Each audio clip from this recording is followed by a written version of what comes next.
People are asking, where should you put your downbeat when you're conducting? Well, there was an answer that used to make sense a number of years back and an answer for today. And let me tell you both of them. If we go back to the mid-60s and 70s, many times the drum major found themselves actually on the field and conducting. So in order for the band or the corps to be able to see where your downbeat was, the pattern needed to be raised. So the usual placement point was your shoulder. So the pattern was high, and that made a lot of sense. Drum majors began to go to conducting stands, but the first ones were only about 3 feet off the ground. So even though you were now elevated, it still necessitated keeping that pattern fairly high. Drum major stands, however, are getting taller. This, for example, is a medium-sized stand, but it does put that conducting pattern a good 8-9 feet up in the air. So now the pattern actually can come down to about elbows height.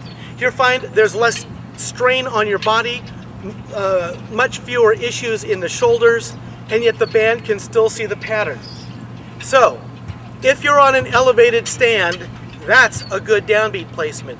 The important thing is that you're consistent, and most important, the band needs to be able to see your pattern. So as long as the band sees the pattern and you're consistent, that kind of a placement works very well today.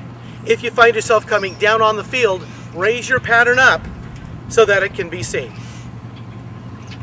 Well, I hope that answers the question.